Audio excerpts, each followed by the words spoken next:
Bonjour à tous, bienvenue sur ma chaîne, c'est Nat.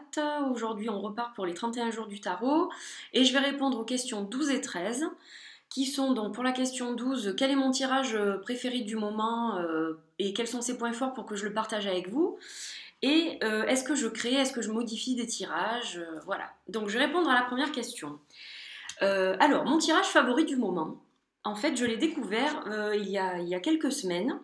C'est un tirage en fait que j'ai découvert dans l'Océanique Tarot. L'Océanique Tarot, qui est de Jane Wallace, donc basé sur le monde de l'océan, qui est très très très beau, qui est paru chez Psycho Books, donc un très très joli tarot. Et en fait, vous avez plusieurs tirages, et parmi ces tirages, il y a le tirage de la semaine, que vous voyez, ici. Donc en fait, la première carte va être un petit peu le thème, la tendance de la semaine.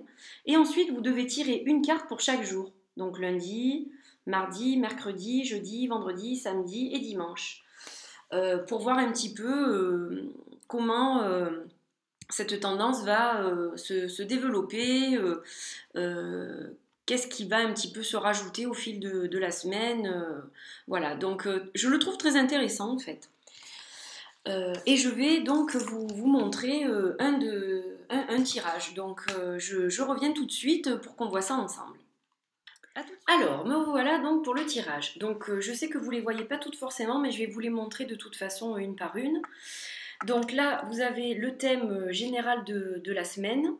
Et ensuite, vous avez donc chacune des cartes pour le reste de la semaine, avec un petit peu donc euh, comment va évoluer votre semaine. Donc, le thème général de la semaine, ça va être le 10 de bâton. Et vous avez un petit mot-clé ici, donc qui est responsabilité. Donc en fait, je pense que, par exemple, pour quelqu'un qui travaille dans une société, admettons, donc cette personne a beaucoup de responsabilités et elle est par moments un petit peu débordée. Donc le thème général de la semaine, ça va être quand même beaucoup de travail, beaucoup de responsabilités, beaucoup de choses à faire en même temps. Et c'est pas toujours évident. Des fois, on se sent un peu à l'extrême débordé, on a envie de dire non et on peut pas, et on se sent pas très bien. Donc c'est une semaine, on va dire, mitigée. Il y a beaucoup de choses à faire, beaucoup de choses qui vont se produire. Donc qu'est-ce que ça nous emmène pour le lundi? Alors le lundi, justement, au niveau du travail, il va y avoir de la compétition. Il va y avoir certainement un projet mis en place et plusieurs personnes sur le coup, donc ça peut créer des conflits. Il va y avoir comment dire, cette course un petit peu perpétuelle tout au long de la journée, donc ça va être une journée assez speed et pas évidente à tenir jusqu'au bout, un petit peu épuisante, beaucoup d'énergie employée, voilà. Pour le mardi, ça se calme un peu. Donc le mardi, on a la carte du soleil, c'est la carte de la joie. Donc le mardi, on est un peu plus reposé. Après cette grosse journée du lundi, on va être bien, on va avoir la joie au cœur. Le soleil nous inonde quelque part, voilà. On est assez bien. Les relations avec nos enfants sont positives. On est nous-mêmes, notre enfant intérieur est plutôt bien. Donc c'est une carte positive. Pour le mercredi, on a le 6 d'épée. Donc le 6 d'épée, c'est pour fuir un petit peu la situation du début de semaine. On va un petit peu prendre le large, essayer de relativiser les choses et ça va beaucoup mieux. On s'éloigne d'une situation un petit peu pénible, voilà, on retrouve quand même une stabilité, on va dire. Les soucis sont un petit peu plus loin qu'en début de semaine. Pour le jeudi, on a la carte de l'As de Pentacle. Donc l'As de Pentacle, c'est tout va bien, c'est la stabilité financière, c'est un nouveau projet qui démarre, voilà, tout est plutôt de notre côté. C'est la carte de la prospérité, de l'harmonie, on est très bien. La fin de semaine est plutôt pas mal. Donc ça démarre plutôt pas mal. Et donc justement, le vendredi, 3 de Pentacle, on a la reconnaissance de nos pairs. Donc si on a été formé par exemple à une tâche particulière, et bien là ça y est, on récolte un petit peu les fruits de notre effort, on nous passe le pouvoir pour faire certaines choses parce qu'on nous juge donc capable de le faire. Donc c'est plutôt une bonne chose pour une dernière journée de semaine au boulot. Voilà. Pour le week-end, alors, là on a par exemple la carte 5 d'épée, donc c'est la carte un petit peu du conflit, des peurs qu'on peut avoir aussi en nous. Donc il se passe quelque chose de pas terrible le samedi. Y a un choix peut-être un petit peu difficile à faire. On n'a pas forcément peut-être envie d'aller chez quelqu'un dans la famille ou voilà. C'est pas forcément gravissime, mais c'est quelque chose qui nous met mal à l'aise et quelque chose qui engendre en nous des peurs, des frayeurs, du questionnement. Donc pas terrible. Mais pas de panique parce que le dimanche, ça s'arrange avec la carte de la mort, la carte de la transformation. Donc on est passé un petit peu dessus sur l'événement de la veille. Et puis là on repart sur de nouvelles bases pour que la semaine d'après soit un petit peu plus positive. Et voilà, on oublie un petit peu l'événement de la veille et on zappe quelque part, on passe à autre chose. Voilà, donc un exemple de tirage qu'on peut avoir pour la semaine, donc très intéressant. Et sachez que ce tirage aussi, vous pouvez le faire pour le mois.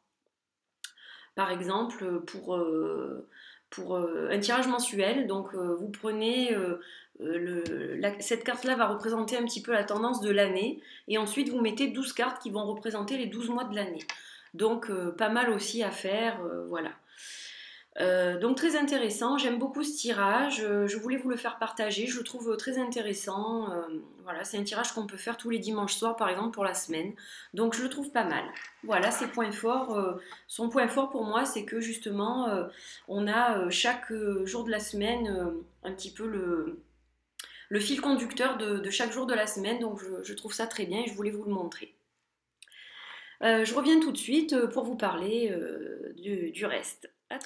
Donc voilà, vous avez vu un petit peu le type de tirage que j'aime bien en ce moment. Donc vous pouvez le faire, je vous dis, soit pour l'année, donc avec le tirage, donc une carte qui représente un peu l'année et ensuite 12 mois. Et vous pouvez aussi le faire pour le mois. Par exemple, vous prenez la carte, donc du dessus va représenter, on va dire, le mois d'avril. Et vous prenez 4 cartes dessous qui vont représenter chaque semaine de ce mois. Voilà, ça peut être aussi intéressant. Je ne l'ai pas encore fait, mais ça peut être aussi intéressant. Voilà, donc vous voyez un exemple de modification de tirage. Oui, ça m'arrive d'inventer des tirages, de modifier des tirages.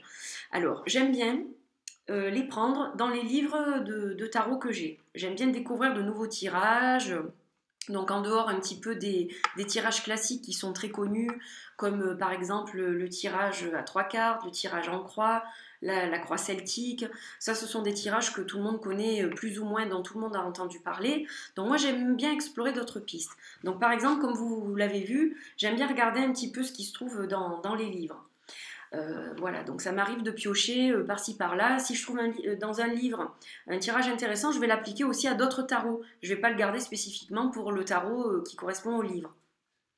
Donc je vais un petit peu l'utiliser pour d'autres tarots si je vois que j'ai le feeling et que ça s'adapte. Et puis oui, donc ça m'arrive d'inventer des tirages. Donc des fois, je ne sais pas pourquoi, je vais disposer un certain nombre de cartes d'une certaine façon et je me dis que bien cette carte va représenter la personne qui consulte, celle-ci va représenter les blocages, celle-ci ce qui est positif pour la personne. Etc. Donc oui, je fais un petit peu des inventions, du bric-à-brac, je ne sais pas trop comment on peut appeler ça. Et ça m'arrive aussi de modifier des tirages. Par exemple, à plusieurs reprises, au niveau de la croix celtique, donc qui comporte en principe 10 cartes, il m'est arrivé de tirer par exemple 2 ou 3 cartes de plus au-dessus de la dernière pour un petit peu préciser la question, la réponse, pardon, pour un petit peu avoir des pistes supplémentaires concernant la finalité de l'aboutissement de la situation dont on parle à ce moment-là. Voilà, donc ça m'arrive effectivement de modifier des tirages, souvent en rajoutant 1 ou 2 cartes ou 3 cartes de plus.